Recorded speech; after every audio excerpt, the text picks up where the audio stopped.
Hello and welcome to the latest edition of The Shindig, an archaeology podcast brought to you by the Red River Archaeology Group. I'm your host, Dr. Tom Horn, and I'm joined by producer extraordinaire and my co-host, Luke Barry. An all-round lovable guy, Luke Barry. That's my full title. That is what it says in your website entry. But you wrote it. You wrote it, I think, Luke. I mean, I took a poll first. I didn't just make this. You can't just make these things up. Was the poll in your household? Are you going to be? It was my child, and that's all. Did you buy that vote? Did you buy that? I did. I had to give her at least 4 cookies to get that statement. Today's episode is based on homes as well, based on households. So I think I brought that around. We knew what we were doing. That was great. That was a great link. We had the absolutely brilliant, and I don't say brilliant lightly, with Dr. Rebecca Boyd. We were discussing her amazing new book, Exploring Ireland's Viking-Age Towns, Houses and Homes. And it's great. You should buy it. There's a book launch coming up relatively soon, and we'll get the details for you at the end of the podcast. And it tells us it's working towards a new methodology for how to look at the domestic space in the Viking Age, and this phenomenon, this new phenomenon of towns, urban centres, that really the Vikings are bringing. The Irish before that aren't living in towns or nucleated settlements in the way that we would understand them as towns. There are groups of people obviously living together, but the town is more as we understand it today. That's kind of the Vikings and the Viking Age. And it was fantastic. It's not just the house, the structure, it's the social space that it is. It's how people move through it. It's how your guests move through it. I love this. It was genuinely enlightening, and I think you thought the same, Luke. Yeah, I loved it, and I have the opportunity with these podcasts that I have to go through and edit them. So I effectively listen to these and see these 4 or 5 times, and this was one of those ones that every time I went back to do an edit, I was learning something new. Like, Rebecca is a phenomenal speaker. She knows exactly what she's talking about. She's full of knowledge. And as I say, there's so much to take from this podcast. So hopefully you'll enjoy it, because we definitely did.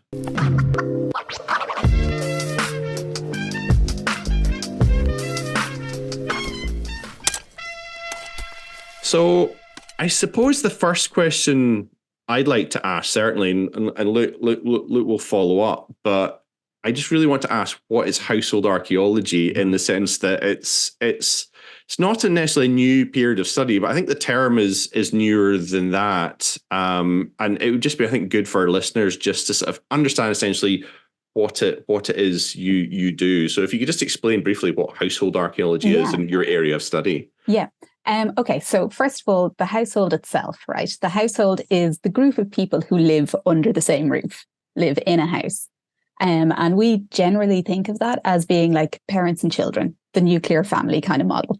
But there's loads of different types of households. So you could have, say, for example, you could have a monastic household, a group of monks living together. They're all the same gender, but still living under the same household and kind of bound by the same rules and the same kind of, all connected by the same relationships. So it's this group of people who live together. And household archaeology it takes that group of people as being the basic social unit.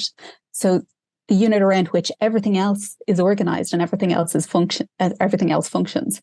And we go into the archaeological data to look for evidence of how that household was formed and maintained through time. So, for example, we look at we could look for artifacts that tell us about work practices and the production of objects. So look at where they're found in the house, or if they're found outside of the house, and see what that can tell us about how people were working together with each other or away from each other and moving around spaces.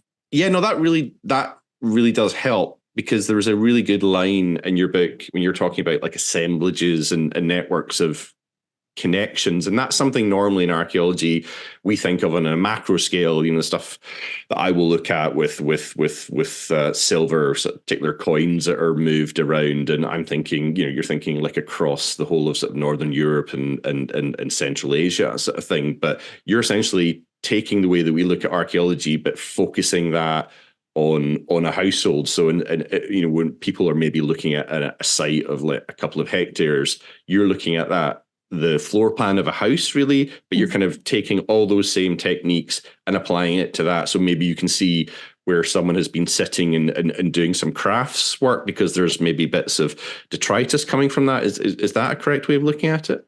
Yeah, I think that's a really nice way of looking at it, actually. And I hadn't made that connection. I hadn't made that little leap. But yeah, it's really about looking for the networks and the connections between people, but at this tiny, tiny scale. And then we can use that to build up, in the context of the town, we can build up from the individual household to all the households together on the street and looking at how they connect together.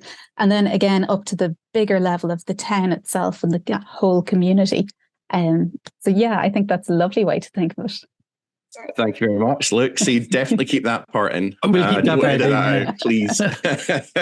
But that's just, Luke's going to come in, I think, after this question. But you're talking about, that's great. A great way to move on is talking about how the house sits in the sort of the wider context, and we're specifically in your research is talking about how it sits within a town or an urban context. And you say, I think right at the start of your book as well, that sort of Ireland and probably everywhere else needs a sort of new archaeology of urbanism. So why does your area of expertise, Viking-Age Ireland, why does that need a new archaeology of urbanism, like a way that we can understand a Viking-Age town better? And also, what is an archaeology of urbanism?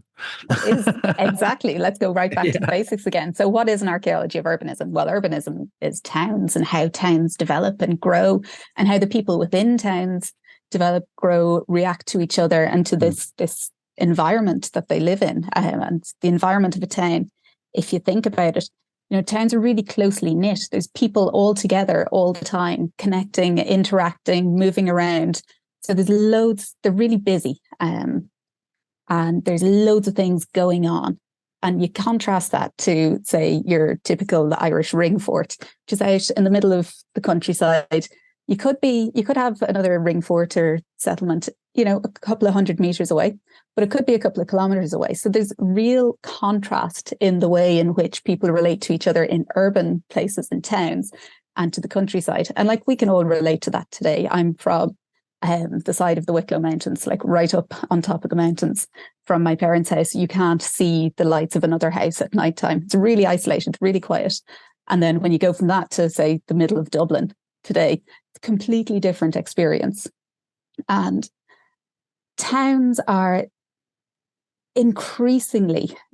always been important, but we're becoming more and more important. As we all know today, so many more people live in towns and cities and urban places.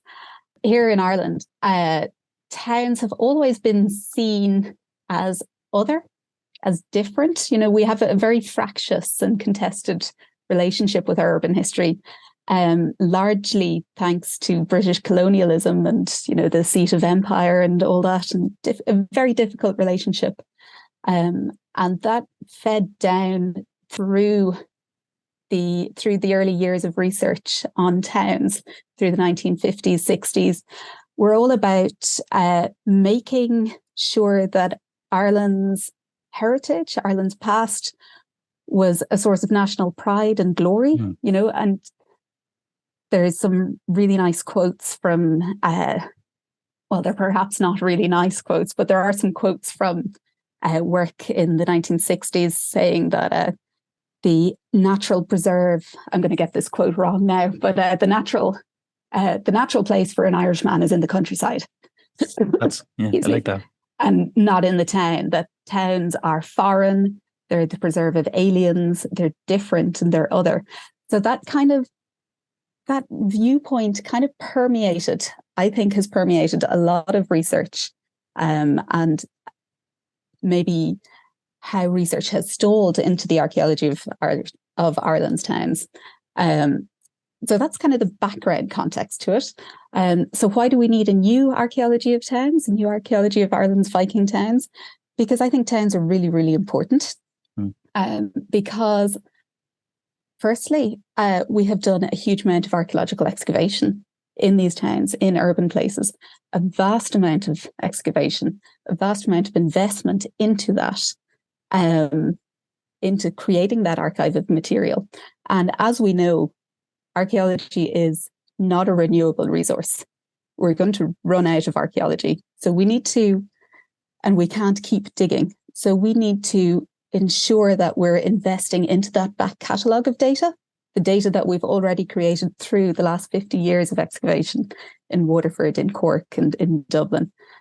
And we need to make sure that we get maximum value out of that archive, because it's about respecting the material that we have, the investment, the hours of work that have all gone into creating that archive. So archaeology as a resource to work with, archaeology as something that's really important. And I feel like I'm really rambling here now, and we're going to have to edit this bit. No, this is all good. But the kind of the third strand of what I was going to go for there is that so our first Viking archaeology was excavated in the 1960s in Dublin by the National Museum up around Christchurch and High Street. Mm-hmm. And if you just think of how far we've come since the 1960s, the amount of new angles, new investigative angles, new analyses, new approaches that we could take, both in terms of the physical investigation that we could do, the new scientific methods that we could use to examine the record that we have, but also the different theoretical angles that we can take. So we need to move away from the idea of towns being this colonial relic or preserved foreign alien to really integrating towns into, and the archaeology of towns into our narrative again. So like I said, the first archaeology was excavated in the 1960s. And then, of course, in the 1970s, we had Wood Quay and everything that went along with that. That really showed the strength of attachment to our Viking heritage here in Ireland, to our Viking past. And if you go to Fáilte Ireland or to Ireland's Ancient East, to the tourist boards, that heritage, that Viking heritage, that medieval heritage really grounds a lot of the work that they do. So we have people coming to Ireland to investigate our Viking heritage. Like the success of Dublinia and Waterford's Viking Triangle are huge. So again, it's about valuing that heritage and creating new ways to investigate, to look at and to explore that, and making sure that that is valued, on that we place enough value on that heritage so that the visitors who come here, that they see that value.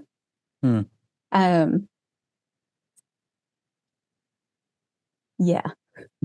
Yeah, no, that's brilliant. And I'm just going to jump in just for, and Luke's got the next question, but it's really fascinating when you're talking about the colonial aspect of things. I think it's really interesting that it's funny in Scotland, we obviously a different situation, but we kind of don't, given that I suppose the Vikings come in and take a lot of land and are there for a really long time, up until the 15th century and arguably kind of later in places. Mm-hmm. But again, it's used by the tourist board, and we all really sort of into it as well. But we've never kind of had that conversation about, I suppose, it's a colonial movement as well. And I know from my work in what was it, Eastern Europe, that in the Soviet era they had the Normanist and anti-Normanist. So there's this idea of colonialism and Germanic peoples, Anglo-Saxons or Scandinavians moving in and setting up something, and then people in this more modern times have a kind of difficulty dealing with that in terms of it's a colonial sort of imposition, but it's part now of our shared history. And obviously what's happening in Ukraine at the moment is part of that as well. So it's something that, is part of our everyday. And as you say, the cities in Ireland now, many of them have this sort of Scandinavian sort of impetus, at least to start them. And your research is very interesting for talking about how that's actually very much a hybrid thing between the sort of Irish people and incoming Scandinavians. But I'll stop talking now as well, and I'll let Luke have a go. I guess I have two questions. One is I have an interest myself in Irish place names because they changed so often throughout history, really, for lots of different reasons. Does that become an issue when you're trying to, I guess, catalogue towns in Ireland and stuff like that, and the histories that took place there? Like, you have Cove, I'm from, for example, which was Cove, Cove, then becoming Queenstown, then becoming Cove again, which is Cobh, which actually doesn't mean anything in Irish, which is an interesting change. So like, when you have these, I guess my question is, does it become difficult to catalogue the history of these towns when they underwent so many changes? Yeah. There's loads of work done on place names in Ireland, and looking at those changes and how they changed. There's a great project based in UCC trying to catalogue the entirety of Irish place names. Oh, wow. But actually what that kind of kicks off in my mind actually is the difference between Ireland and Scotland and Ireland and the UK in terms of Viking place names. In the UK, there's a huge number of Viking-influenced place names, vast numbers of them. And here we have about 20 place names with a Viking element in them. And Fota is one of them. Foti. There's also Keezer Street in Cork City Centre. And Leixlip is supposed to be salmon, isn't it? Lex, those places like Lex, they're lax and things we get in Scotland, from the Old Norse for salmon, but there are only about 20 of them here in Ireland, so that tells us a lot in terms of what we're missing. And the relationships between the place names and the people who were living there. So if we only have, one of the arguments would be, if we only have a few Viking-influenced place names, right, were the Vikings really having that much of an impact on the wider landscape?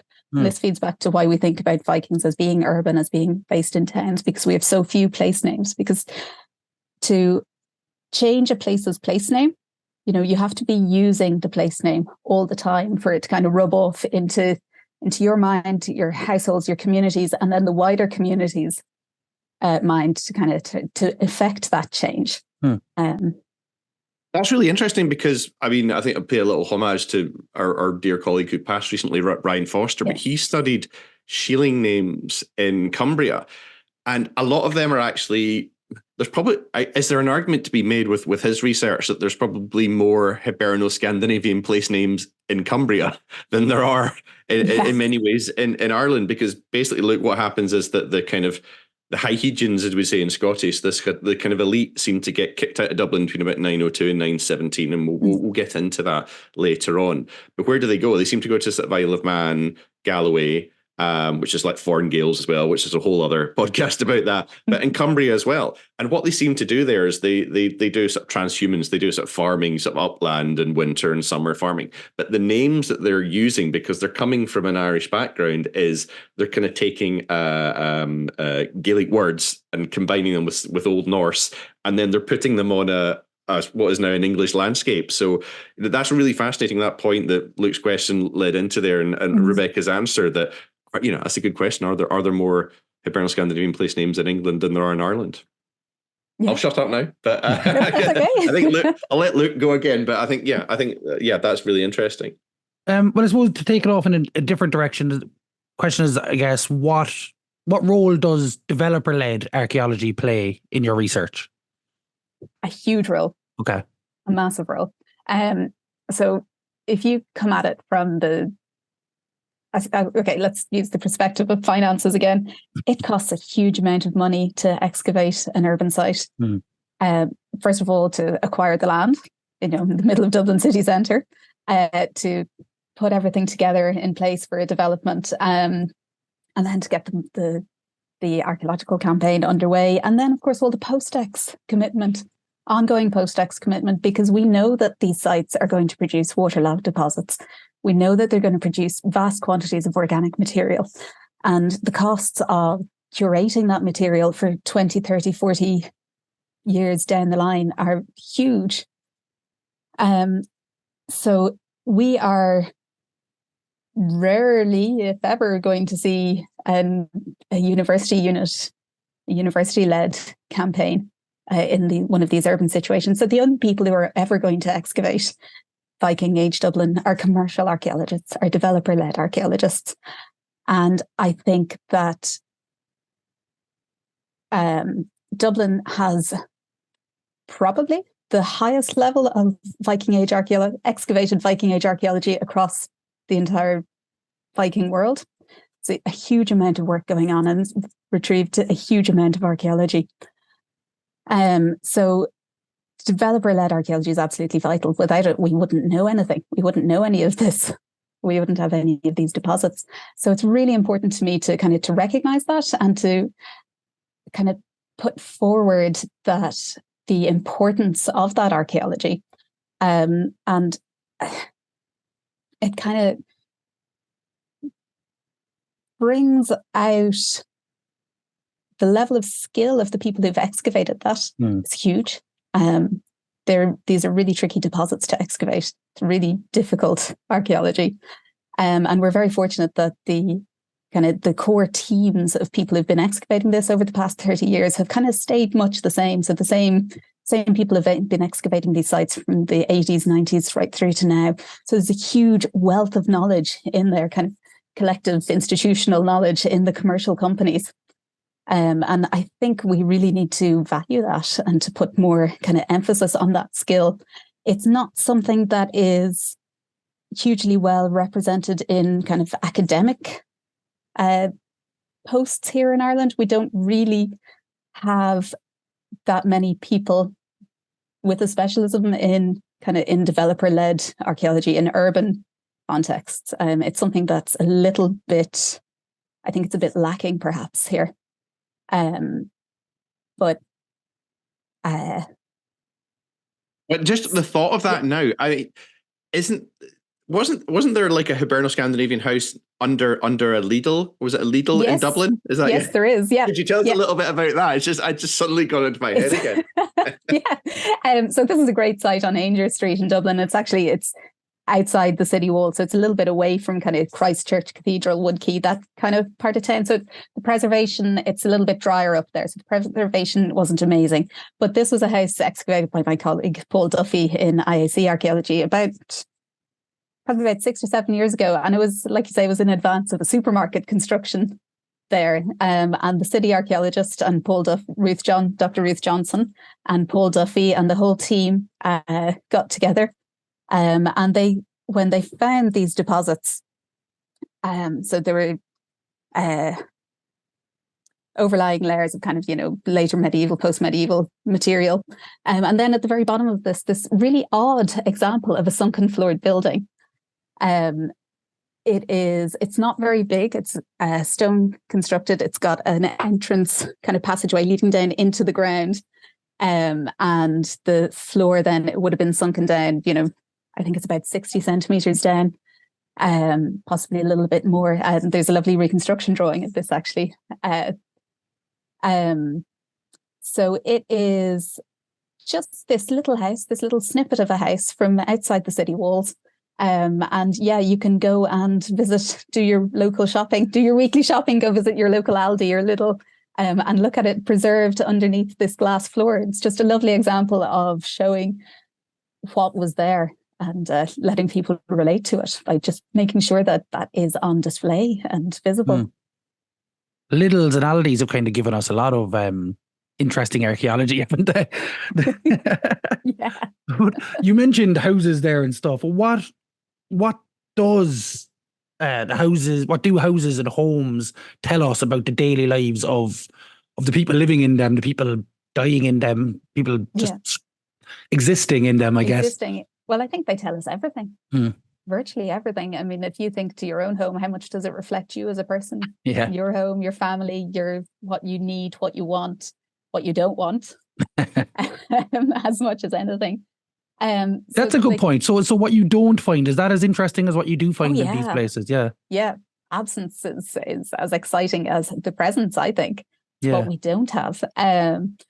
So houses are like, they're just so personal to us today. And I think they always were. And when we come to our Viking Age towns, I think they become even more so, because we're talking about one of the definitions of a town is that the population are non-agricultural in terms of what they do. So their primary purpose is not to produce food.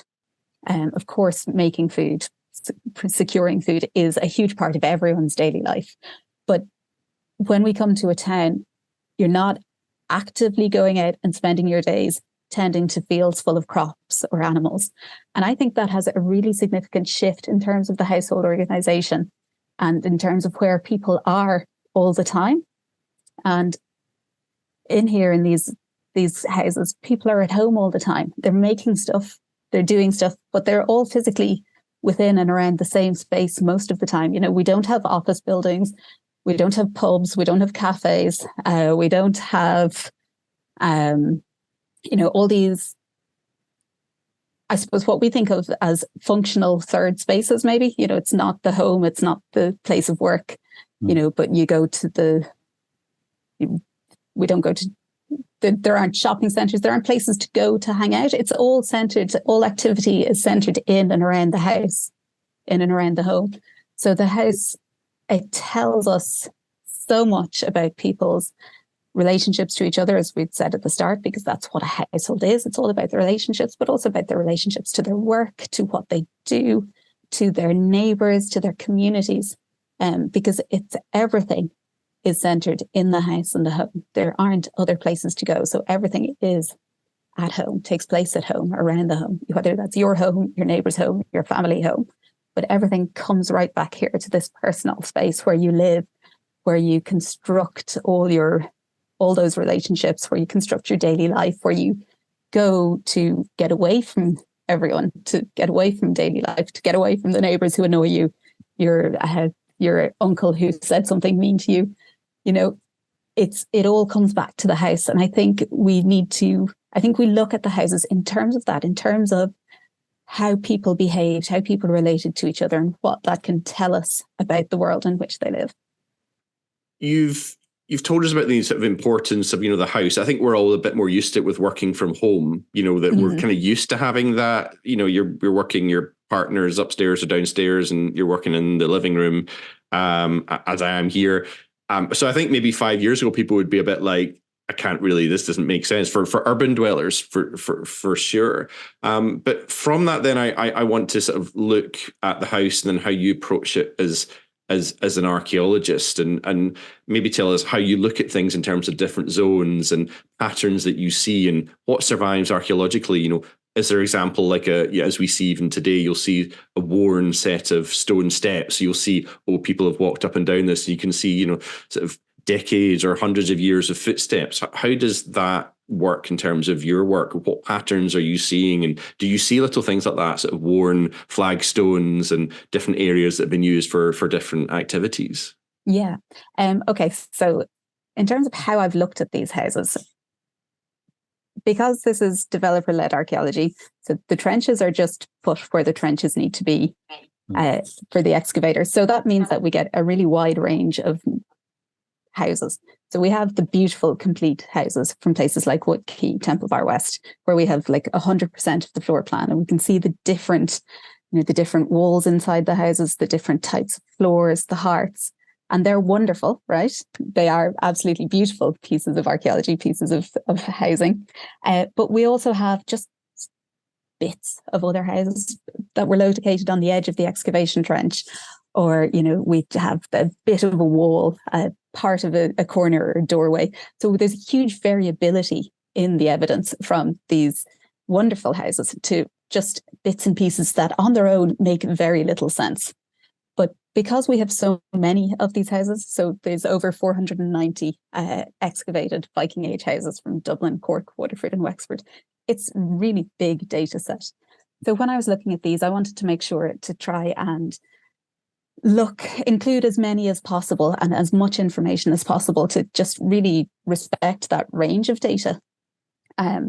So I looked at them, at all these houses from using a couple of different methodologies.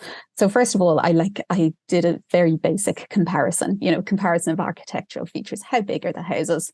What way are they oriented?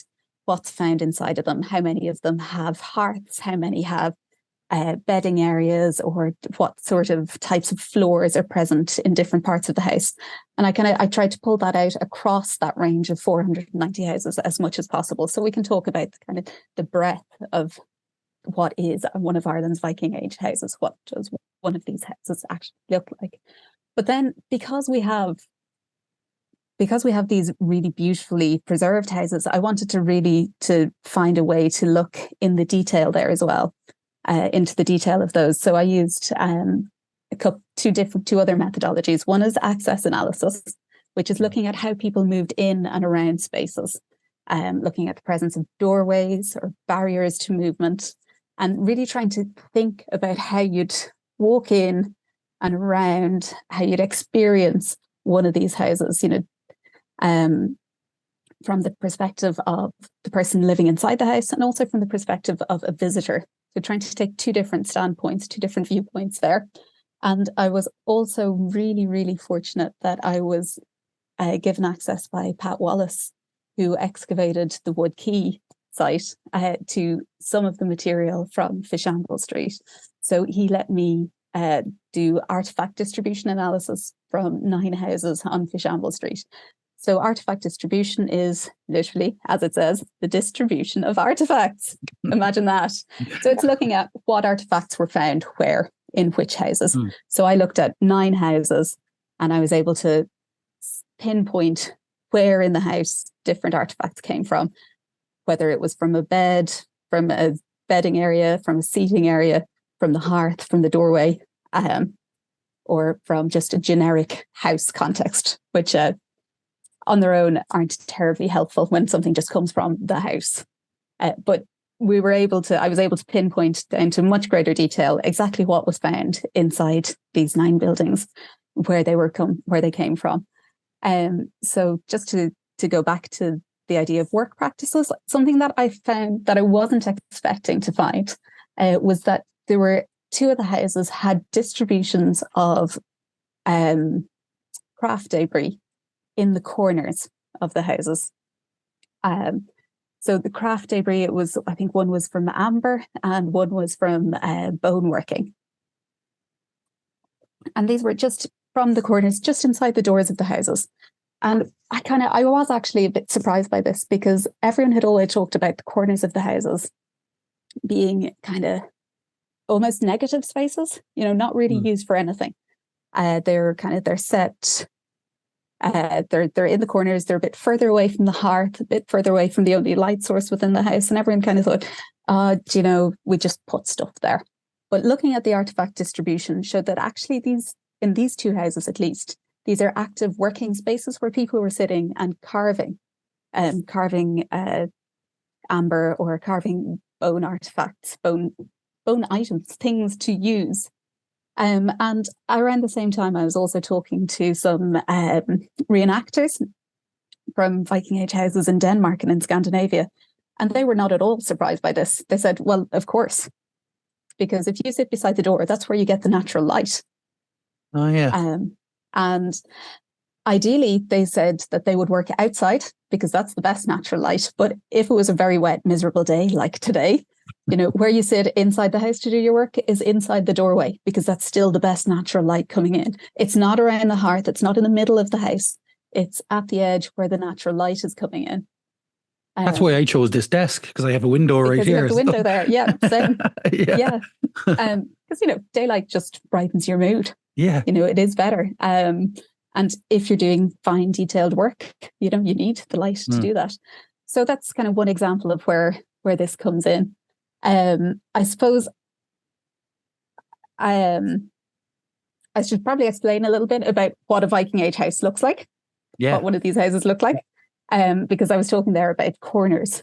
And the reason corners are really important is because Viking Age houses, these Scandinavian, Dublin urban houses, are rectangular. And that's very different to Irish houses because they're round houses. And one of the key, something that I often ask like first year students or second year students, what's the difference between a round house and a rectangular house? And the difference is corners. Because if you think about it, you have your hearth in the middle of a round house. All the spaces are equidistant from the hearth. Every space gets the same amount of light, same amount of heat, kind of same amount of, emphasis from the hearth. But in a rectangular house, the hearth in the center doesn't have that same impact. You have spaces that are going to be further away, physically further away from the heat and from the light. So you create these darker, colder corners, spaces further away from the hearth, and you could perceive those as being lesser, as being negative spaces, as being deliberately, or conceptually removed from the hearth. But looking at the artifact distribution showed that actually these are still functional spaces, and they're close to the doorway, to the natural light, and implying that the natural light is equally as important as the light from the hearth. So it's about that kind of brought me to I suppose, questioning assumptions about what makes a house different. What's the difference between a rectangular Viking house and a round house? And I think that's, Luke's, because I know Luke's got some questions about Ireland, because I'll just focus completely, if you let me, on Viking towns. But Luke's got some. I have two questions there. I have one question. This might be a stupid question, but it just came into my head. Does the shape of a house change the shape of the things within it? Like, as in you'd have, if I look at a modern house now, for example, and how a kitchen would be fitted to a square house to have angles and stuff, from a round house to a rectangular house, does it change the contents within? That's a really good question. Good. It is actually a really good question, okay, for a couple of reasons. So first of all, what's inside the house is generally very little stuff. We don't, to use the example of kitchens, we don't have fitted built-in kitchens, unfortunately, or fortunately. What we do have is we have the bedding areas, the aisle areas around the edges of the house. And we have these in round houses as well at Deer Park Farms. We have compartments of, they're built little post and wattle walls around the inside. They're filled with soft bedding material, with twigs, with grass, with straw, moss. And we have those in the Viking houses as well. Okay, so we have the same bedding areas. We can have different areas of kind of paving within them, stone paving, timber paving, wattle mats used as paving. I suppose what does change is the roof structure.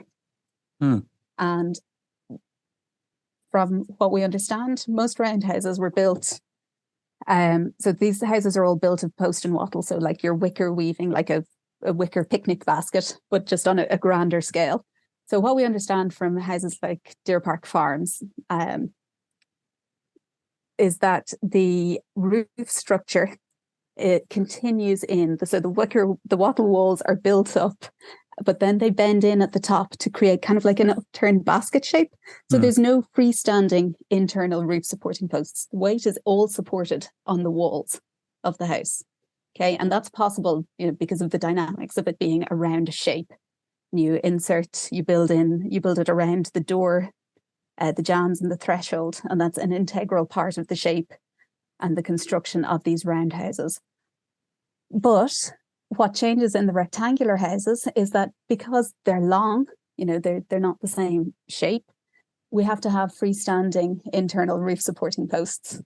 So it's that classic 4-aisle division, those classic 4 posts inside the house that gives us that aisled division, and that's the change in what's inside the house. Okay. So we still have our walls, our door, we still have the hearth in the middle of the house, but the rest of the space is shaped around these four roof supporting posts, these four big posts that they dominate the inside of the house. They create that three-aisled layout that is typical of these rectangular houses. And of course, the other change is the doorways. So in a round house, we only have one doorway. But in these rectangular houses, we have two doorways, and they're placed in the end walls, in the shorter end walls. So you have this through this, you can literally look right through the house from one door out the other door, and you have the hearth in the middle of that passage, in the middle of the four roof supporting posts. So that would be the other big change, the doorways. And that can tell us a lot about the ways to move through, and obviously to move through the space. But in terms, you could start thinking about visual access, about whether doors open or closed, whether it's because of the weather or the wind, or are there other reasons for opening or closing doors. It's interesting. So it was a good question. Yay! Yes, it was a great question. My other question is, you kind of touched on it a little bit, but how were the Irish living pre-Viking invasion? I don't know. Pre-Viking age, I guess. Yeah. Pre-Viking. We won't say invasion. I don't think you can say invasion anymore. That you're making a value judgment on that. Like, oh, okay, sorry about that. Will I get cancelled by Vikingists there? Yes, you will. So pre-Viking, people are generally living in rural settlements, in farms, all around the countryside, all around the country. Generally, one or two houses, two or three houses, small family groups in defined settlements. Usually ring forts. Ring forts are the most common form of early medieval settlement, but also unenclosed settlement cemeteries. The amount of developer-led archaeology that we've seen, we know that there's much greater morphology in settlement, in what an early medieval settlement looked like, but generally quite small groups of people living together, and usually living in roundhouses, in these post and wattle roundhouses. Very much self-sufficient, very much producing food, objects for themselves. A little bit, some trading going on, mostly barter, exchange. Not a huge amount of contact from outside the general, the local area. We have wonderful law texts, legal texts, early medieval Irish texts, which tells a huge amount about a lot about cows, as I remember. An awful lot about cows. Cow-based. Yeah. Cows are very important. Cows are still very important. There's still some areas of like West Cork and stuff where that's how the law is. Yeah. But I think what's important to remember about the laws is they're a reflection of the idealized society, what they want society to be like, but not necessarily a reflection of what society actually is. So although we can talk about in great detail about the different types of the people who have permission to travel around the countryside, the wandering smith or the bard or the lawyer or the poet, whoever, that's not to say that other people couldn't travel, but generally the impression is that people didn't travel a great deal. People were stayed close to home in their settlements, were generally self-reliant, self-sufficient, and although, will I leave that there? I'll leave that there. So in terms of Irish stories and stuff like that, would they have been past, you said about traveling poets and bards and stuff, that's how they would have gone from, I suppose, settlement to settlement then, and been passed down? Yeah, passed down through the generations. I love that idea. Yeah. And actually it would have been very similar in Viking Scandinavia as well, North Atlantic. It is an oral tradition of storytelling. And that's how stories are preserved, how the laws are preserved, how everything gets passed on from generation into generation. Do you think that similarities like that in terms of culture are why there was, I guess, an integration of Vikings and Irish people at that time, that it probably wasn't as much of a clash? Storytelling culture was such a big entertainment factor at the time, and as we know now, entertainment rules everything pretty much. Everything. Yes, yeah. I mean, when you think about it, the initial kind of contact would have been the first couple of generations, and after that, there is this kind of there are layers of cultural complexities that actually sit quite nicely along each other. So neither Scandinavia nor Ireland was Romanized. Yeah. We were both rural societies based around farming, based around subsistence. We weren't urban in the way that places like Italy, Gaul, the Roman Empire was. So there are lots of different... There's lots of different things that kind of butt up against each other, that complement each other in both Ireland and Scandinavia, that would, I think, have been different to England, which was Romanized. And Interesting. Well, I will jump in here though and say, you're talking about the histories and the what's remembered. The Irish annals are very good for suggesting that from the 8th century that there's a little bit of argy-bargy, at least initially, when Scandinavians are in Ireland. I mean, I go say anyone say, if you just read through the Annals of Ulster, which is kind of thing that people listen to. Do the Annals of Ulster use the term argy-bargy? Because if they do, honestly, well, it's pretty cool. After a while, you suspect the scribes have written the heathens slaughtered everybody. There's a while they're just going to say there was a bit of argy-bargy going on. But you basically get the impression that I get, and say a sort of outsider, but having read through them, you get the sort of standard what you'd expect for a sort of a largely rural sort of heroic sort of society, and this is written from sort of Christian perspective. These annals, kings are dying, queens are dying. It's generally fairly sort of as you would expect, and then suddenly you just get these sort of pot marks of, and then the Gentiles or heathens, whatever, appear. And there's a raid, and they slaughter everyone at an ecclesiastical settlement. And this happens. And then if you look through it, if you did a sort of chart, then it goes from ... to everywhere for 50, 60, 70, 80 years. And that's maybe, again, what we'd expect. But then something begins to change. And this is where we're getting towards Rebecca's research, because they start to stay. They start to overwinter, as they do in England and in Scotland, and it's winter camps as they're sort of known in Britain.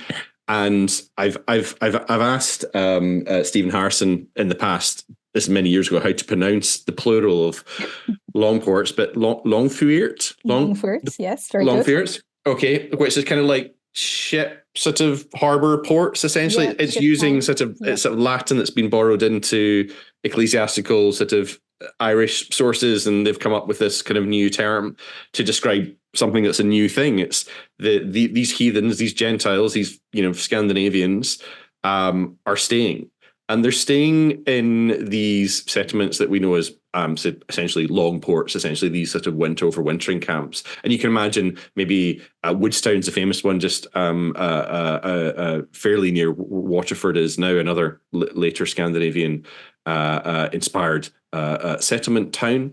But you've got something like Woodstown, so you've got maybe ships pulled up against the river, and you've got maybe potentially some sort of defensive embankment around it, and then you've got maybe several thousand people that are there for a period of time, and you've got things like these sort of cottage industries. You've got metalworking. They're probably making sort of fake coins. They're cutting up silver. They're living. They're dying. They're joking. They're playing games. They're planning what they're going to do. They're interacting with the locals. They're probably taking tribute. They're probably going out to raid. This era, the Longfuirt era, is this the start of urbanism or sort of towns, or is it completely divorced from what comes afterwards? If you could just maybe tell us a little bit about what the Longfuirt were, and if there are any relation to this situation that Luke was asking about earlier, the time before and then this time afterwards, where Woodstown, and then you get Waterford, and then you get whatever's happening in Dublin, maybe around the Blackpool, and then you get what we know now is kind of Dublin or Viking-Age Dublin. So could you just introduce us to a Longfuirt? Is it like a proto-town? And does it have any influence on your kind of work in terms of the sort of towns proper, like Dublin and Waterford and Cork? Yeah. So you gave a really lovely summary there of what a Longfort is. So, yeah. So there are these ship camps. There's, I want to say there's 26 known suspected examples in Ireland, but I could be wrong there. I think just sound confident. Luke and I will not know. I'm confident. There are several of these examples. These sorts of sites from across Ireland, from the west coast down to Waterford, down to Woodstown, there's right back up to Dublin and around. And they're places, they mark this, as you say, they mark this change in change in contact, I think, between what happened before, so the period from the 790s to the 840s, where this sporadic contact, and it is raiding, it is violent intention. Violent in intention, it is taking people, taking property, taking goods away and out of circulation, out of Ireland. But then we get to the 840s, and the prime example is, of course, Dublin, where the monks note that they stayed for the winter, they overwintered for the first time, and that they noted this denotes that there is something new and different happening here, and it is a change. So we had spoken a few minutes ago about what the typical Irish settlement was, and I said that they're these generally small scale settlements, but there were a couple of larger settlements, usually associated with monastic complexes, so places like Clonmacnoise, where there is evidence again for lots of people coming together, living together, on a larger scale than the individual household scale. And I suppose contrasting the Longfort, maybe something like the scale of Woodstown to Clonmacnoise, they would be comparable in terms of the numbers of people there, but where we fall down in terms, in comparing those to like the later urban places, Dublin, Waterford, is the lack of evidence for houses, for structures, for permanent intentional buildings. And this is something that we come across in Repton, in Arsney. There aren't big intentional structures, big intentional buildings there in these places. They seem perhaps to have used tents, booths, temporary structures, and that fits in with the character of the place, the character of the Longfort, as somewhere where you go for a short period of time, for a season, a week, a day, a night, or a slightly longer period of time, a couple of winters, a decade maybe, but they're not intended to be permanent statements in the landscape. They're not intended to be renewed generation after generation, maybe. So are they proto-urban? Are they early urban places? Gareth Williams used a phrase that they have the flavor of urbanism when he was talking about I think it was about Arsney. And that, there are commonalities in the way people lived in Longforts and commonalities within the way they lived in the later towns. So things like defined areas for craft production, say, for example, for tanning, because tanning leather is a smelly process. You want that away from where you're living. So there would have been, there is evidence that there were defined production areas, that there were defined areas for probably for keeping animals, for livestock, areas on the edge of the river for the boats, for the boat repair, shipyard areas. And that would be similar to a town in the defined spaces. People would have been living close together in the same kind of close contact that I've been talking about earlier. But are they intended to be permanent in the way that a town becomes permanent? I don't think so. But did they create an environment whereby that jump to permanence happened? Maybe. I think there's overlap.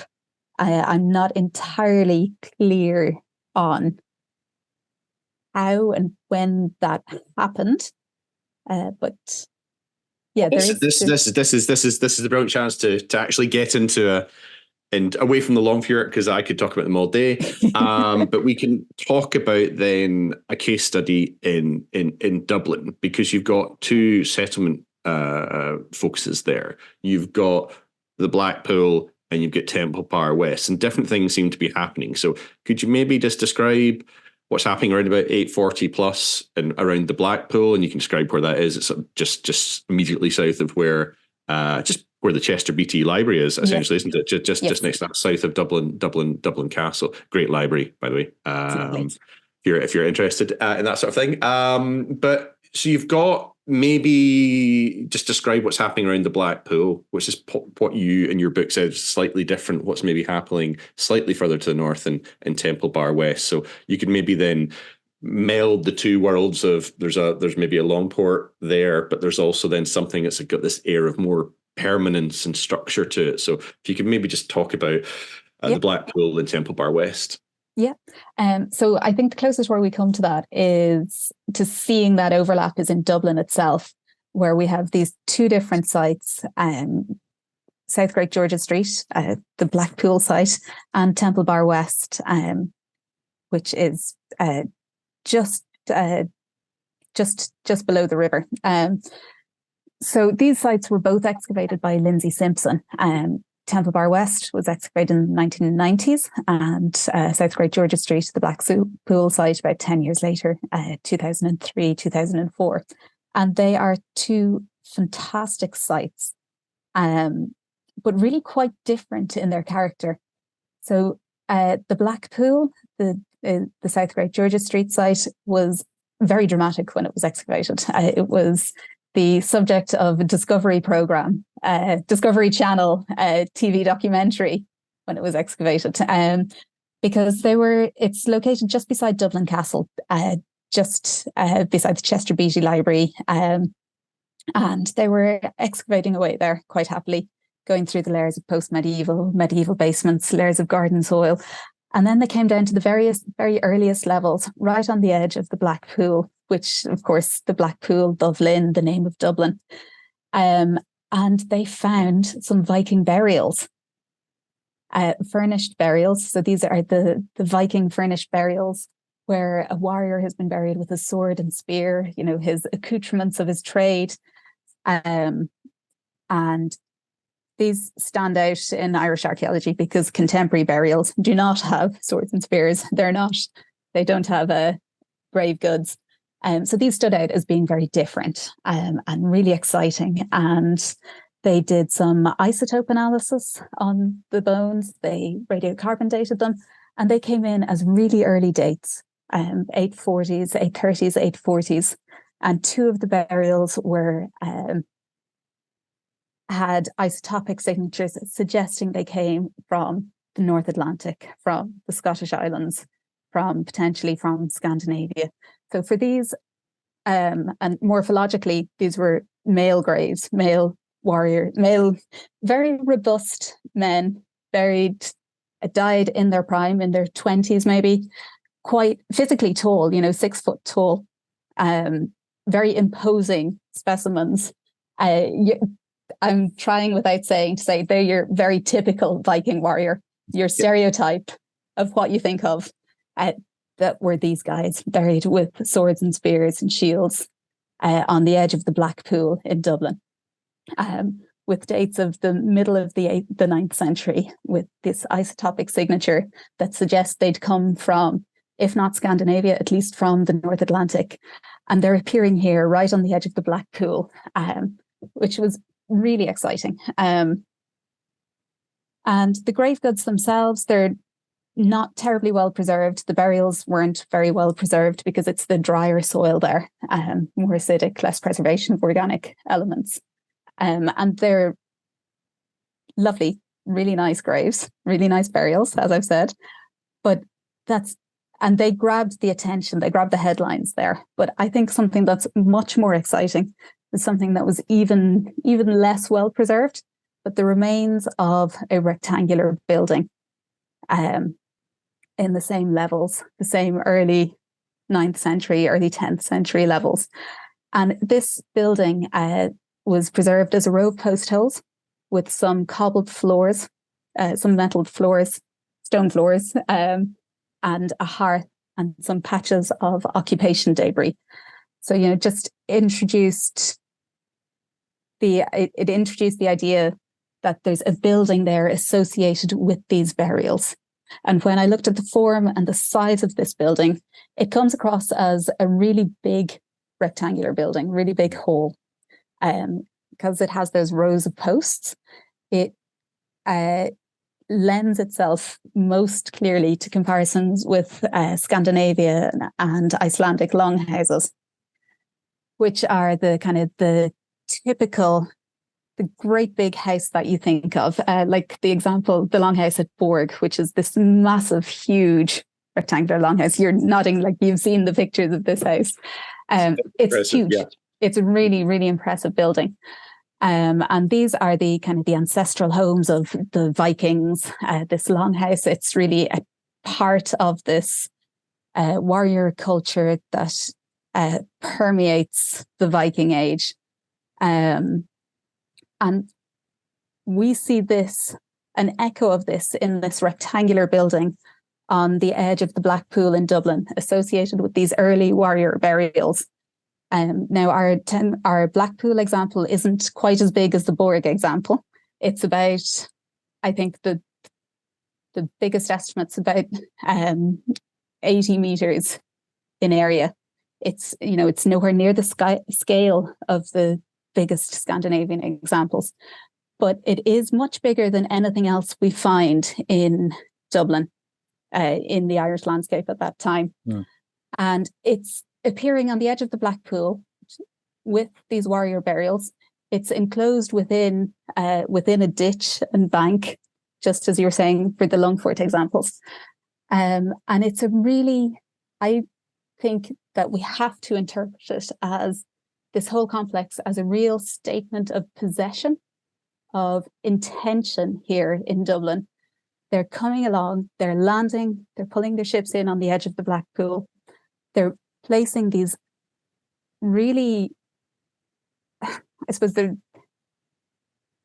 votive burials, really definitive statements of Vikingness there on the edge of the Black Pool. Tree, yeah. With this longhouse. And it's this real statement of possession here. But then if we move just a couple of 100 meters up the road to Temple Bar West, to the site that was excavated earlier in the 90s, we have something very different happening here. So Temple Bar West has dates of the mid to late 9th century. So slightly later than the Black Pool, than these warrior burials. And it's very different. The evidence is very different in nature. There's lots of houses. The earliest houses that appear are these rectangular houses, the ones that we've been talking about with the aisles and the two doorways, the opposed doorways, the central hearth, the aisled layout, and they appear in level 3 in Temple Bar West. And they appear just as they are, and just as they continue to be built 3 centuries later at the end of Fishamble Street, the end of the Viking phases of Dublin. And they're smaller. They're not associated with any warrior burials. They're not associated with this big this statement of intention as we see at the Black Pool. They're very much more normal, ordinary houses. They're where you and I would live. They are the finds that come from them. There's not as many finds as from the later levels, but they're kind of everyday normal finds. There's bits of jewelry, bits of knives, bits of pieces of bone implements, bone tools. Normal finds, everyday material that comes out. The finds suggest that there were women and children there as well. That we're seeing full representative household here, again, in that nuclear family household appearing here in Temple Bar West. And I think that we have a different statement here. We have what here is what becomes known as the town of Dublin. I think we have this earlier, I've lost my words now. What we have in Temple Bar is the beginnings of what is going to become Dublin, what is going to become the town of Dublin, not the Longfort of Dublin. And we need to think again about the relationships between these two sites, between the very different character, the very different nature of evidence at both these sites, and see how do these two places coexist in the same landscape, how they react and respond to each other. And that's interesting. I mean, I'll let Luke go next, but you're talking about these sort of two characters coexisting. You've got the Blackpool and you've got the Temple Bar West, which is what we're going to expand on now. This more permanency, this urban. But how then? Because people might be thinking, and again referencing the other burials in Ireland. If you're talking about other burials in Ireland, you're thinking about Kilmainham Island Bridge, to quite far west. So what relationship do you think, as an urban archaeologist, you're focusing on Dublin, the relationship between, this is really just a personal question, between Kilmainham Island Bridge burials, which again, more of these, if you want to think what a Viking looks like buried, you look at Kilmainham and Ironbridge, and as you say, the Blackpool. So how do they do you think, correlate to what's happening in terms spatially, in terms of chronologically, what's happening in Temple Bar West when this town proper is starting? Yeah, it's a really good question. It's one that's very difficult to answer, though, because geographically there's a big distance between Temple Bar West and Island Bridge. It's a couple of kilometres. They are physically a long way away from each other. And it's this is one of an ongoing research question for Dublin. How do these different places all relate to each other? As you know, Kilmainham and Island Bridge were antiquarian finds, antiquarian discoveries, and they didn't. Their methods of analysis of excavation were perhaps not quite what we would consider best practice these days. So we know that there's lots of missing material from Kilmainham and Island Bridge. There's no skeletal remains. But how did they work together? I don't know. But it's fine. There's sometimes this is not an interrogation. It's absolutely fine. You're basically saying, is that, but when you go to the annals, right, to the historical sources again, they're talking about hundreds of ships being based in Dublin. Hundreds of ships crews, and this is a point that Paul Home has made, and that again Lindsay Simpson has picked up on in her research framework for Dublin. Physically, if you have hundreds of ships and hundreds of ships crews with, a crew is 40, 50, 60 men, and hundreds of crews, where do these people all fit? So do we need to really expand out where we're looking for 9th and 10th century Dublin? Do we need to look again at the north side of the river? We need and at the space between Temple Bar and Kilmainham, because where are these people? A bit like you were discussing Repton earlier, and the sort of Cat Jarman that I've worked on the dig at Repton and at Foremark. And Foremark's again a few sort of kilometres down the river, but still along that river. And there's this idea that there's these winter camps overwintering are over a huge area, like Annagassan, enormous. Yes. But even the bits that we know about, there's the other side of the river. They're slightly further up the river valley. So. Absolutely. We won't press you on that. Apart from we clearly just need more developer-led archaeology in Dublin. If clients out there are listening, we're ready to go. So, I suppose moving on to talking about the urban sites in Ireland, would they have been influenced by other towns? I was going to name some towns, but I will butcher the pronunciation. So let's do it, just so people can be annoyed. Cowpang? Yeah. Yeah. Burka? Yeah. Ribe? Ribe. You were Yeah, close. I was thinking, I was kind of going 50-50 on that one. Jorvik. And Jorvik, yes. Yeah. Would it be Yeah. influenced by those? There is definitely influence. Excuse me, going on. So what we're talking about here, these four sites. So Jorvik is York in England, whose archaeology is 10th century, so after Dublin. But then Ribe and Kaupang. Ribe is in Denmark, and its archaeology starts in the 7th century. So its urban archaeology starts in the 7th century. And then Kaupang in Norway, it's just south of Oslo. And we're talking about 8th, 9th century. Yeah. There. And then Birka is on the east coast of Sweden. And it's 9th, 10th, 11th, 12th century. So these are different sites on the time frame and the continuum. So there has to be, and we can look at the material culture, at the hoards, at what the artifacts are found in them, and we can see that there are definitely correlations between them. There is ongoing influence backwards and forwards across these sites, across the time frame. In terms of the houses, because the houses is what I look at, it's a little bit harder to say, but there is definitely the same sort of house, this urban post and wattle house with the internal freestanding roof supporting posts,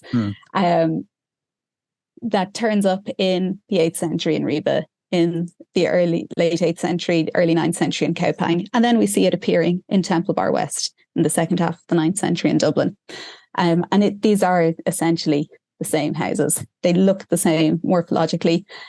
The Ribe and Kaupang examples might be a little bit bigger, physically bigger, but it's the same sort of house. It's the post and wattle walls, the central hearth, the aisle divisions. So then the bigger question then is, where does it come from in Ribe, in the earlier contexts? How does it emerge there? And that's something that that we're looking at the moment. I'm looking at with Sarah Croix, looking at kind of the connections between these houses, between the traditions that are evident in these three different settlements. But when we come to Jorvik, it's a little bit different when we come to York, because again, and I'll come back again to the difference between a round house and a rectangular house, is corners. And I've said that our doorways in the Dublin houses are in the middle of the end walls. And that's structurally, that's something that we need to see here to for the house to work, for the weight of the roof to be supported on the house. But when we go to Jorvik, in those the layer of post and wattle housing that looks similar to our Dublin house, so it's rectangular, it's the same kind of size, it's the post and wattle construction and the central hearth, but the doorway in the Jorvik houses is located in the corner of the end wall rather than the middle, and structurally that has an impact on the construction of the building, on the way the weight of the roof is distributed through the walls. But it also has an impact on how you think about moving through the house. So, like I said, the doorway in the middle of the wall, it guides your attention to it. You look right through it, right into the middle of the house and out to the back of the house. But if you have the doorway in the corner, it means that when you enter the house, you have to consciously turn to see the whole house. So part of the house it's almost hidden as soon as you enter into the doorway. It doesn't have the same impact. So I think there is something different going on there. I'm not sure where it comes from. I'm not sure how it feeds in here. If it's a structural difference, it's obviously a structural difference, but where it comes from, because of course in Jorvik as well, we don't have the full length of the houses, so we don't have the other end of the house to see if there was a matching paired doorway there, in the other end wall. And if there was, then we can have the same kind of conversation about moving through the house into the property, into the out through the house into the other end of the property, into the other yard.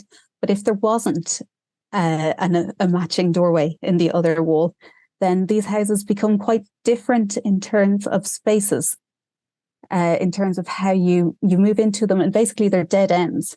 So they're much more private spaces if there isn't a second doorway.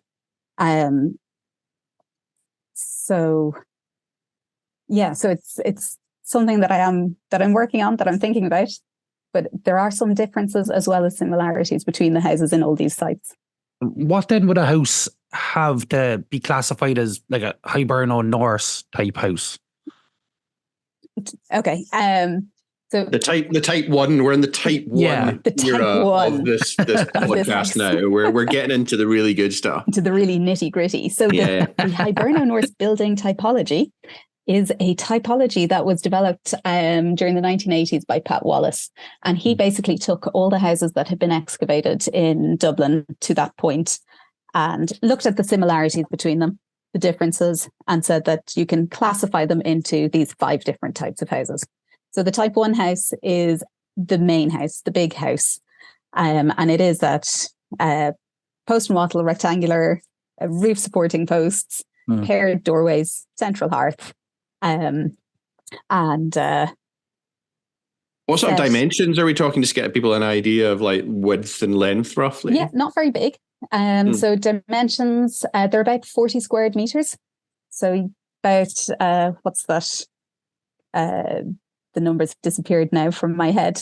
But it's like 5 meters by 7, 5. Yeah, by 8, something like that. Yeah. Okay. Yeah. So 5 large paces to get the width, and 8 or so to get the. Okay. So it's not tiny, but a couple of large rooms in modern terms.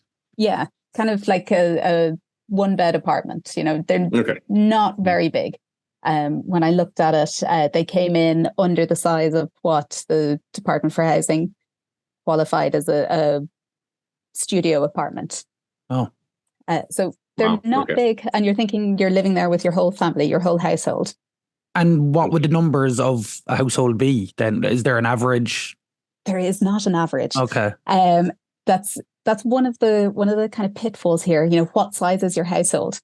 So what I said in the start was we generally think about these as being kind of nuclear family types of households. So your parents, couple of children, probably a couple of grandparents, an unmarried sibling, perhaps an apprentice or a foster child. Oh.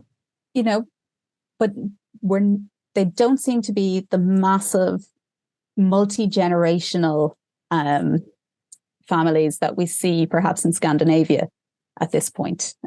So where there's lots of different people living together. So sure, parents and children and grandparents, but also lots of potential for a retinue, for retainers. Obviously talking about the more elite end of the spectrum there. But again, we're not talking about agricultural households. So we're not talking about having servants or slaves, enslaved people to look after crops, to tend to the fields, to do physical labor like that. Or are we? That's a whole other question. The idea, how we investigate for the presence of enslaved people in these urban places. But we're generally talking about households that you and I would recognize as a household. Partly because the houses themselves, the spaces themselves are quite small. So when you try and think about the maximum number of people who can live comfortably in a studio apartment, it's not, you're not talking about a huge household. So what you're saying is they purposely chose smaller houses to make sure people can go away. Possibly. you don't have to stay here anymore. Go to your own place. Go find your own house. Yeah, exactly. But then, that brings up, how do you establish a new house? A new household? Where do you get the land from? Where does the property come from? Who invests in the materials to build a house? So I think it's quite, it's an interesting perspective, because you look at pictures of sort of poverty in Glasgow in the 19th century up until probably at least the First World War, and you get things known as single ends, which are nowadays called studio apartments or literally one room apartments, and you had 8, 9, 10 people living in them. So I imagine if you'd had this discussion 100 years ago in sort of cities in Britain and Ireland, people would have gone, oh yeah, like grandparents and 8 of us all living in one room is like, it's not great, but it's kind of like we all know someone who's in that scenario. Yeah. Yeah. And that feeds back into our modern perceptions of what is and isn't acceptable. And, you know, we need to think again about what's about the detail and the nitty gritty of what the household could actually be. How many people, how do we quantify it? And of course, the other thing in the Viking Age is that the household members could very easily be away traveling, whether they're raiding or trading, you know, so you have to allow for the presence of people who are part of that household, but who are not physically present within the household as well. Because you get that at Berka, don't you? You get, well, it's more in the burial evidence, but you get this women and children often buried with like items related to trade goods, which is kind of my area of things. And that seems to be, you know, there's this idea that, you know, when the men or whoever, you know, are meant to be away doing all this stuff, that, you know, the business is run because you need to invest for the next one, and you need to plan for the next one, you need to build up stock, and you need to essentially make credit arrangements so when the ship comes back, it can be repaired and things like that. So yeah, even if people are away, there's still probably work going on, and it's sort of genderless probably at that time, because people are just having to do, you know, because someone dies and you just like, oh, we have to take over this import-export business, or we have to take over making woodcraft or amber jewelry. So I imagine it's probably quite a messy scenario in a sense that it's not really defined very clearly, even at the time. Yeah, I think fluid, changeable. And that's not even allowing for things like, you know, natural disasters, the house burning down, the accidents happen. And then the immediate changes that would have on the household, or, you know, terrible scenario, the house burns down, the family is inside it. So who gets that land then? Who can appropriate? That was one of my questions. Yeah. What I mean, because you've seen houses that maybe have burnt down, and then are they often or built upon again? Because they're made of everything that can burn. Everything in them can burn and wants to burn. So it must have. I'm surprised that, you know, and they're cheek by jowl, aren't they? They're often almost touching, if they're not like actually touching. So houses. Yeah. And we do see that there are events, particularly on Fishamble Street, where, you know, where the houses burn down, where the adjoining houses burn down. And actually, there's wonderful work by the late Eileen Riley coming out soon. So she looked at the insect assemblages from some of the Fishamble Street houses, and she could tell that, you know, in this level, this house was occupied by people, because the insect signature is of active human occupation. But then in the next level, you can tell that she could tell that the house had been abandoned, and that there were pigs in the property, using the property, you know, rooting around, because, you know, there were lice, fleas, whatever particular insect signature that pigs have were there. But then in the next level after that, it goes back to human occupation. So the property is left fallow for a level, for a decade, a generation, whatever we define a level as being, and is colonized by pigs. So who owns the pigs? Where do they come from? Are they just rooting around wild? Does anybody own them? You know, there's loads of there's all these different threads to pull at there, and the changes in generation. And that's the wonderful detail of this archaeology, that we could talk about changes on that sort of level, and that sort of scale and detail. You mentioned something interesting a minute ago of social norms, and now social norms nowadays compared to then. How often, I guess this is a question for both of you, how often in writing a book like this or researching these things do you have to check yourself and your own social norms in how you think about something and interact with the information you're given? Yeah, all the time. Oh, yeah, I'd imagine so. All the time. It's really hard. It's really hard to combat that. I don't know. Do you want to come in on that, Tom? I honestly, it was only because I've seen it's not in the questions we prepared. It was only having this conversation with you now and what you were just saying that I had this image of, there's amazing sort of photographs taken by Glasgow City Council assessing poverty. And actually, a lot of time, East End of Glasgow, where half my family are from. There's a lot of Irish immigrants there from the 1840s, and everyone was like shoved together in these tiny single ends. That made me think of that, and then thinking it's terrible, but my great grandparents, maybe coming over from Ireland and whatever, great grandparents, they would have all lived together, multi-generational, probably maybe doing some crafts to get some extra money at the time as well. And I'm thinking about that, and I wasn't thinking about that 10 minutes ago, never mind, this year. So I think it really does.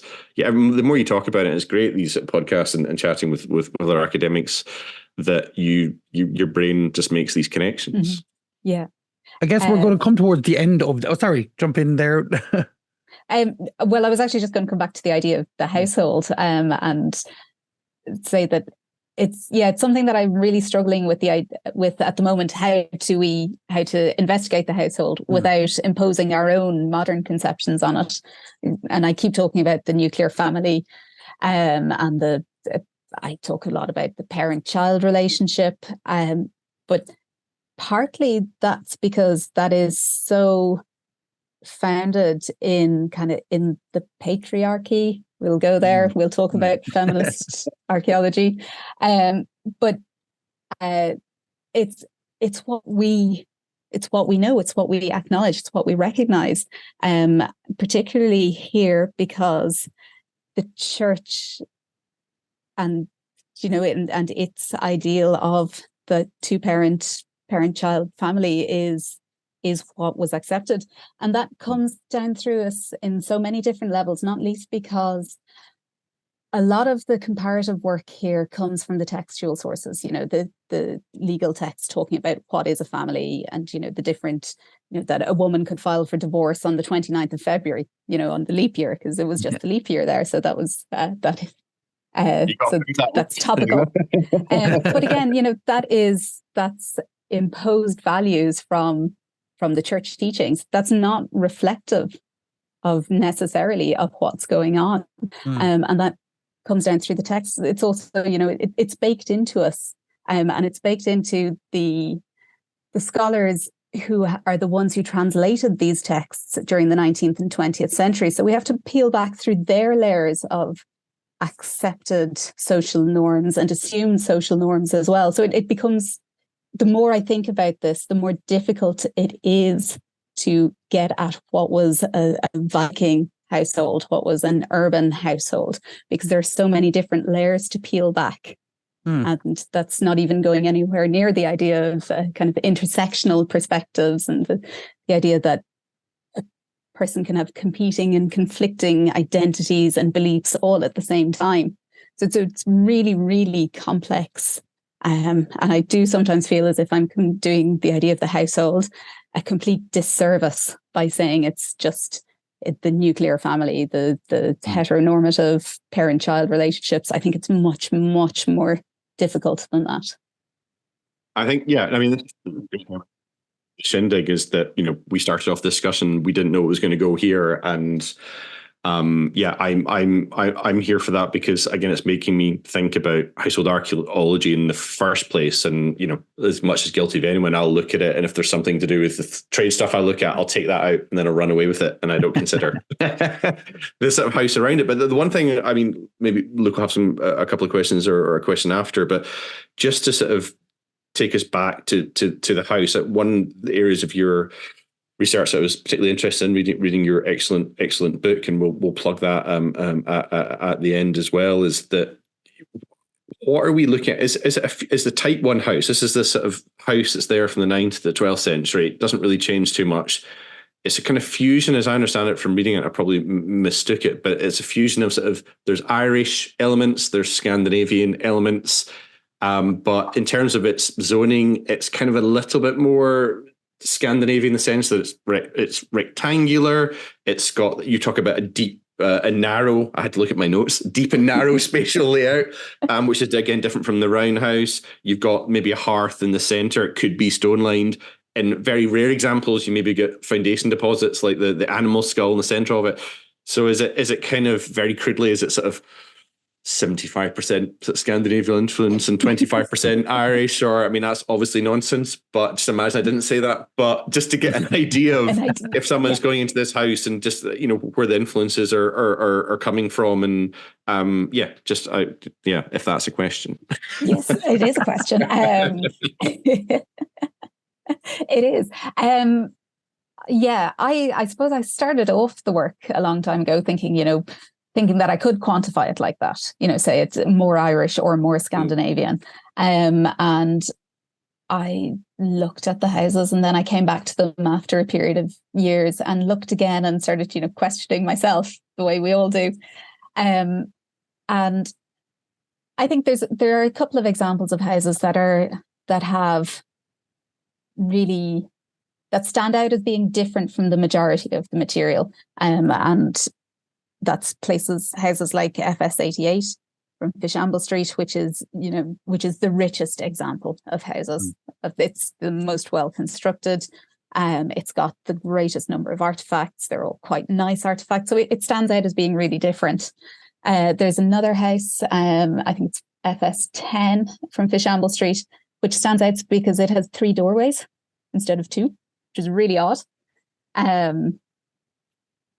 But it's a very early house. It's from the second level of housing in Fishamble Street, so it's early 10th century. And then there's a couple of other houses that have, as you said, that have these foundation deposits of animal skulls buried below the hearth. And those animal skull deposits are very Scandinavian. There's something that is common in Scandinavia. It is not here. It just isn't.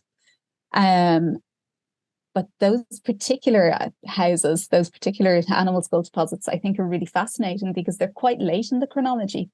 They're later 10th century, and they're made in the foundation levels of the house rather than as part of the occupation levels. So I wonder, could we think of this as a very obvious statement of Vikingness, of Scandinavian identity in what is by that stage a Christianized community, Christian Dublin. And if they're made in the foundation levels, that means that, there's no construction on site. So are these made out in the open, as obvious, not donations, obvious deposits for other people to see? Or is this something that's hidden away, that happens, under cover of night in this stage with nobody else around, nobody else to see? We will never know the answers to that. But it's really, I think the fact that these particular houses, these deposits are in the later periods in Christianized Dublin, in Christian contexts, is really interesting to talk about the interactions there between the Viking and the Irish.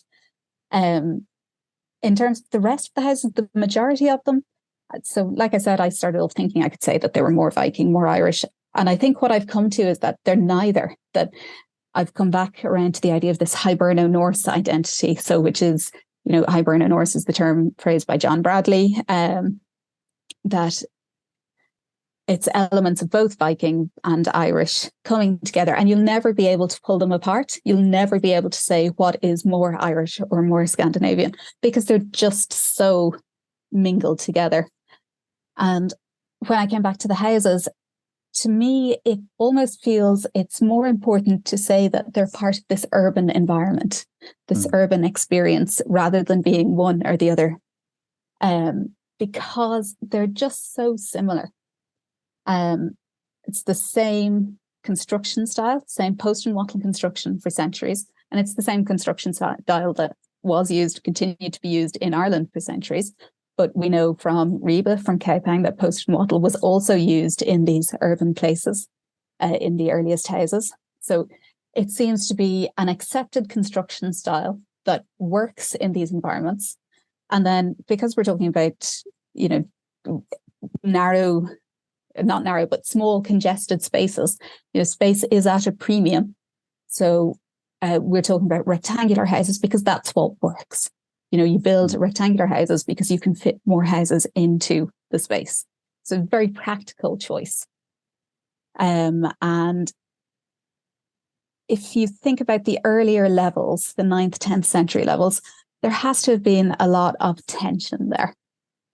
between the kind of the Scandinavian-ness and the local Irishness, and how do you kind of merge? How do the two sides come together? How do they come together in this new environment and merge into creating this new Hiberno Norse identity? And I think it's from this that the idea of these being urban houses rather than typically Viking or typically Irish comes together, because you need to create a new environment where everyone can coexist and come together. And they made some practical choices about the construction style and the shape of the building because it's what works in this urban environment.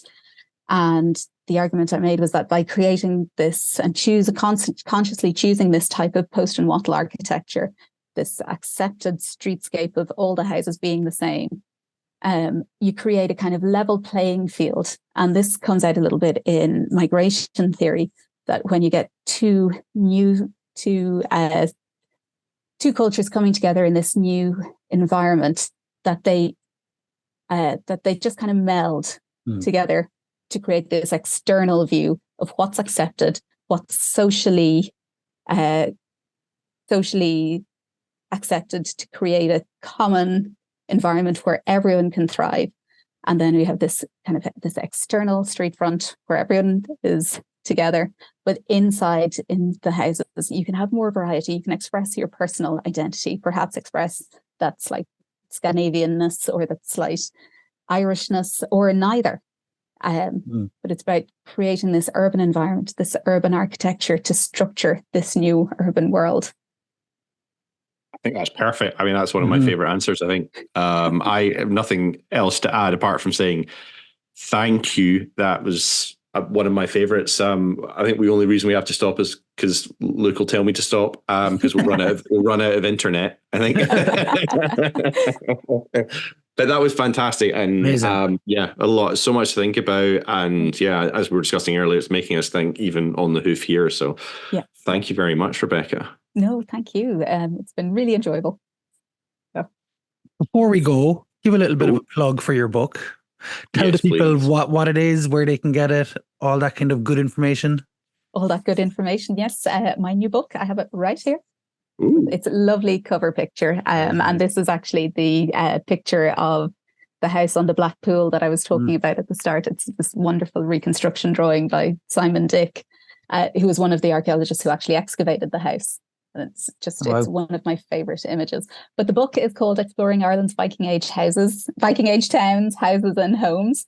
And it was published last year by Routledge in their Archaeologies of the Viking World series, where Tom also has an excellent volume and some other wonderful work there.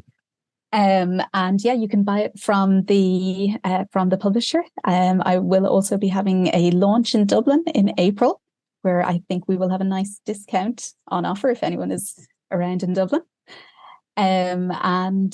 Yes. Fantastic. Thank you so much. And it just remains for us, on behalf of the Red River Archaeology Group and the Shindig, thank you very much, Rebecca Boyd. Thank you.